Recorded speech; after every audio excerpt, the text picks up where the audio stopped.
आपने फॉरेन की top universities के बारे में क्या सुना है? वो बेस्ट टेक्नोलॉजीज का डेवलपमेंट सेंटर है, वर्ल्ड के जीनियस स्टूडेंट्स टैलेंट को बाहर लाती है। आइए उनके हिडन सीक्रेट्स को जानते हैं।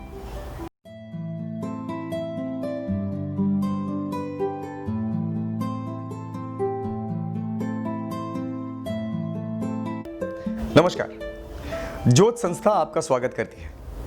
पिछले एपिसोड में हमने डिस्कस किया था कि इंडियन स्टूडेंट्स अब्रॉड जाकर कितना खर्चा करते हैं, दूसरी ओर इंडियन गवर्नमेंट इंडियन स्टूडेंट्स पर कितना खर्चा करती है और वहां की इंस्टीट्यूट्स किस तरह से फंड्स लेती है।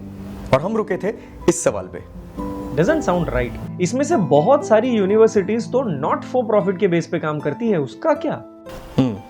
तो आप जिनकी बात कर रहे हैं वो नॉट फॉर प्रॉफिट बताने वाली यूनिवर्सिटीज भी सीधा मुंह पे प्रॉफिट नहीं दिखाती, लेकिन रिजर्व फंड्स वगैरह के नाम से इंडियन स्टूडेंट्स को लूट ही लेती है। ये सारी यूनिवर्सिटीज हैंड टू माउथ बिल्कुल भी नहीं है, बड़ी जायंट इकोनॉमी वाली इंस्टीट्यूट्स हैं। कुछ छोटे देशों की इकोनॉमी से भी बढ़कर सैकड़ों बिलियंस में अपना रिजर्व फंड्स बनाकर बैठी हैं। ये यूनिवर्सिटीज अपने ही रिजर्व फंड से नई नई रिसर्च करवा के पूरी दुनिया पे वेस्टर्न कंट्रीज की सुप्रीमेसी बनाए रखती है और उससे दुनिया का शोषण करती है। इन यूनिवर्सिटीज में इंडियन एल्यूमिनी का अरबों का डोनेशन होते हुए भी इनका पाताल जैसा पेट नहीं भरता। इसीलिए पुअर कंट्री के स्टूडेंट से भी तगड़ी फीस ली जाती है। दूसरी बात, सैकड़ों सालों से वेस्टर्न कंट्रीज इंडिया वगैरह देशों को चूसते आए हैं। आज के एक्सपर्ट्स भी बता रहे हैं कि हमारे समृद्ध भारत को पुअर इंडिया बनाने का काम वेस्टर्न कंट्रीज ने ही किया है। इस वजह से इंडिया के बहुत सारे स्टूडेंट्स इतनी हाई फीस अफोर्ड नहीं कर सकते। उनको उस फीस के लिए लोन्स लेनी पड़ती है, स्कॉलरशिप लेनी पड़ती है, उसके लिए वैसे ऑर्गेनाइजेशंस के चक्कर काटने पड़ते हैं। इतना ही नहीं, फॉरेन जाकर वहां होटल और पेट्रोल पंप पे सफाई कामदार बन के भी पैसा इकट्ठा करना पड़ता है और वो सब पैसे फीस के नाम पे ये सारी यूनिवर्सिटीज चाउ कर जाती है। वे सब मजबूरी और मजदूरी के पैसों से तगड़ा प्रॉफिट बना के अपना कॉलर टाइट करके घूमती है। यदि सर्विस चार्ज के रूप में लेजिटिमेट फीस ही ली जाती तो अलग बात थी, इट्स ओके। लेकिन गरीब देश के बच्चों से भी ज्यादा प्रॉफिट एक्सट्रैक्ट किया जाता है। चलो एक बार मान लेते हैं कि उनको भी प्रॉफिट बनाना है, उनके भी बड़े बड़े अरमान हैं, तो जितने भी स्टूडेंट्स वहां पढ़ते हैं उन सब स्टूडेंट से समान फीस लेनी चाहिए ना। एक इंडियन एमएस पढ़ता है और एक यूरोपियन एमएस पढ़ता है, इन दोनों की फीस में कई गुना फर्क क्यों? उनको रिजर्व फंड्स बना के रिसर्च करनी है तो इंडियन स्टूडेंट से ही क्यों ज्यादा फीस ली जाती है? यह विचार वहां जाने की अंधी दौड़ में शामिल होने वाले इंडियन स्टूडेंट्स को नहीं आता। यह सीधा भेदभाव भी नजरअंदाज किया जाता है। जरा सोचिए, जरा समझिए, वहां टोटल डिस्क्रिमिनेटिव ट्रीटमेंट दी जाती है, तो भी वहां भागने वालों की संख्या प्रति वर्ष बढ़ती ही जा रही है। यह बहुत ही दुर्भाग्यपूर्ण बात है। आपको शायद एग्जैजरेशन लगता होगा, लेकिन यह बात आज के एक्सपर्ट्स भी स्वीकार करते हैं। देखिए, रिपोर्ट्स के आईने में वहां का चित्र देखिए। नए स्टूडेंट्स को अट्रैक्ट करने के लिए यूके वाले नई वीजा स्कीम्स, फाइनेंशियल ग्रांट वगैरह इंट्रोड्यूस कर रहे हैं। ब्रेक्सिट के बाद ब्रिटिश गवर्नमेंट को इंटरनेशनल स्टूडेंट्स की वजह से 39.5 मिलियन का लॉस हुआ है और ये स्ट्रैटेजी इंडिया, चाइना, ब्राजील और गल्फ रीजन को टारगेट करके बनाई गई है। देखा, आज की न्यू जनरेशन के हर एक बच्चों के दिमाग में जिन कंट्रीज में जाने का गोल फिट किया जा रहा है वो so called developed first world countries पूरी दुनिया को ह्यूमैनिटी का उपदेश देती है।